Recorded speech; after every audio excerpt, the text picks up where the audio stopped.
Plaintiff Malika Page became friends with the defendant when she was 16, and they were both living in a teen shelter. Malika says one day the defendant fell off the face of the earth, and Malika learned it was because the defendant was incarcerated for trying to rob a bank. Malika's suing her former friend today for a loan and pain and suffering. Defendant Olga Perdomo says attempting to rob a bank was the stupidest thing she's ever done. And once she got out of prison, she and Malika reconnected. Olga admits she became jealous once Malika started spending more time with another friend. And she refuses to pay Malika because she threatened Olga. All rise. This court is now in session. The Honorable Judge Greg Mathis presiding. You may now be seated. Start with you. Okay, so I met this young lady when we were 16 years old. We met at a teen shelter called ODS. Now, we had been friends for years, but for some reason I couldn't find her. Like, she had literally dropped off the face of the earth. When we had retouched, I asked, like, what happened to you? She told me she was incarcerated for trying to rob a bank. I didn't believe her. I'm like, just tell me you didn't want to talk to me. I actually found out it was very true, Your Honor. This young lady, she went to the bank with a note that said, "No die, no cops, give me all of your money." The bank teller said, "We're closed, come back," and she came back. Like, I'm not making this up. Oh my God. I am not making this up. At least she follows orders. Yeah. Why, man? Why? I don't know. It was This your first time? yes, exactly. Yeah. Next time you practice on friends or something. Yeah.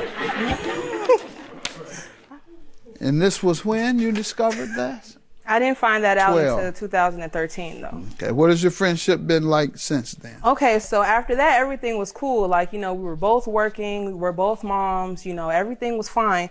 The most recent snag, which brought me back to what we went through previously, was this past November. She invited me to a party. She said, I met these stains. They're literally going to pay for all the food, all the alcohol. What? Stains. That's what you call guys who, in a desperate attempt to have women's company, pay for everything. Like, everything. Man, what is that? Man, I'm glad. I love to be on top of all lingo, all new stuff. I love to be on fleek. That is not how you... That is the way you say that. I am on fleek.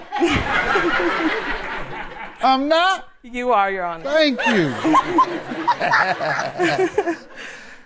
Does that stand for something? S what? What's the S stand? No, it's not an acronym, just stain. Like a guy who's like, man, I really want all these girls to hang out with me, but under any other circumstance they won't. So, hey, I'll buy all the drinks, all the food, and you're like, oh, okay, I'll come now. Okay. Like that. All right. So, but the problem is when I actually got to the place, there was no music, there was no chips and dip. It was just these three creepy dudes. Just stains.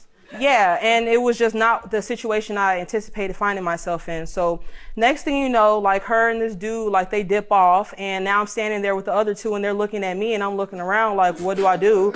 And so I went to go find my friend and I'm like, man, can we go? Like, this isn't a party. And she's like, check it out. I got this under control. I really need some money, so I need you to just go. And I'm like, no, we need to go. Whatever he's going to give you, whatever he's going to do for you, I can do it. Let's just go.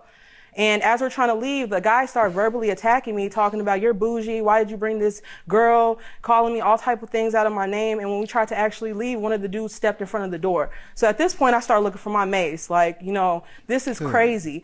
He sees me digging for something, so he moves and we run out of there. And I told her, I'm like, man, I keep trying with you. I keep trying to be there for you. And you keep putting me in the situations that are not okay. Ma'am, you want to give me some background on your friendship? I've been knowing Malika Page for quite 10 years. She have kept me out of trouble.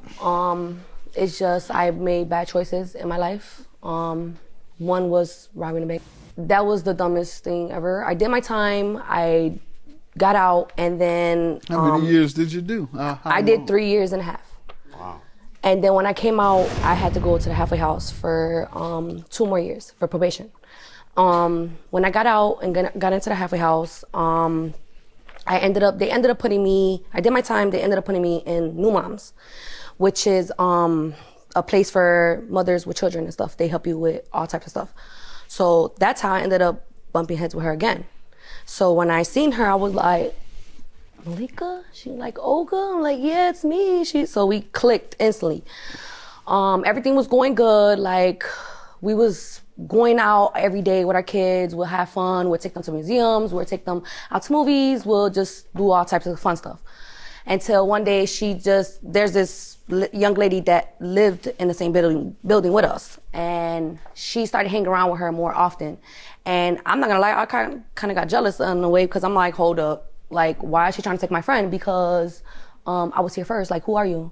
So, you know me, I'm like, well, okay, I gotta stop this or she's gonna hang out with both of us. If she can't hang around with both of us, then you can't hang out with us. No, not at all. So I'm like, nothing to do with, it was just platonic, right? I'm not gonna lie, yeah. I couldn't share her though, so I was like, that was my friend. Like, that was my best friend. So, she ended up, me and Malika made up a thing saying that we was supposed to move in with each other. And she ended up, we were supposed to process with the stuff, but then I guess old girl that was in the circle with us ended up going back to her and telling her that I was talking stuff about her, like I wasn't friends with her and all types of nonsense that was not true. How old are you all? I'm 26. All right. She's over talking about she getting jealous of your friends and if you can't be with me, you can't be with that, and you sound so sophisticated and bougie. They told you that at the bar, didn't they? That's why they told you that. Oh, bougie coming here. All right. I like your type. We're just regular low down. Me and you. You rob banks, I used to rob people. Me and you together. What you do wrong? You ain't done nothing wrong? I smoke weed. That ain't nothing. You and her. Yeah, y'all together. Me and her together, you and him together. Weed heads and robbers. All right. So, tell me about the loan and the pain and suffering you're suing for. Okay. So, after that situation that took place in November, I said, you know what, I can't. Like, it's one thing being your friend, it's another thing being a fool. Like, I can't do this no more. She hit me up after New Year's with the new me, new life BS, but it sounded promising. She had a new job. She had a roommate. Her daughter was in school. I'm like, okay, now we're talking. Like, you're on the right path, and I can see myself being in your company again. So we started spending time, literally, no problems, no conflicts. Where she was staying, her roommate started being extremely, I don't even know the word for it. They just started wanting her to pay all this money for rent. They wanted her to put all the groceries in, pay all the bills. And I'm like, you might as well get your own place. So she initially asked to borrow money to move in February. I said, no, friends and money don't mix. But over time, I started seeing that situation get worse and worse. And then that's when she asked the second time in April. She said, Mimi, that's my nickname. Mimi, can you please just help me? She's like, I have money coming. I'm working. I can pay you back, but I just don't have enough to move. So I agreed. I agreed to let her borrow $1,000 on April 10th so she could move April 1st. We found an apartment and everything. The agreement was that she was going to start paying me back mid-May. I wanted to give her at least a few checks, so she could start paying me back. All of a sudden, she's not answering the phone. So I reached out to her sister, and when her sister's like, U-Haul for what? I'm like, for moving. She told me she's already halfway packed, and her sister starts laughing like, who's moving? Moving where? So that's when I started, having a little anxiety because things weren't adding up. Long story short, we had been communicating, and she finally flat out said in the messages, girl, boom, like I said, I'm not giving you blank, blank, blank. You thought, and like I said, when you catch me, then catch me because I'm living good on your 1,000. Ha, ha, ha, ha, ha. You mad or not, blank. I'm having a ball with this money. Super mad. And she also told me, catch me outside. How about that? Let me see it, please. And I can't even explain how I felt. Ma'am, what do you say to this? I can't deny it, I did say it because she started her. I got proof too, I'm not gonna lie. She started it first. So look, where's she started, that at? Right here, I got it. Let's see it, please. Thank you. Like, she just started I'm sure she asked for her money before any of did. this started. She did. And what was your response to that? When she asked about it, I told her no. Who is this talking about? You better hope I catch you before the police. That was me. That was after she told me catch me outside, though. You all threatening each other. All right, go ahead. Okay, she asked for her money, and then I actually texted her and told her, like, just give me more time. And as Lies. All lies.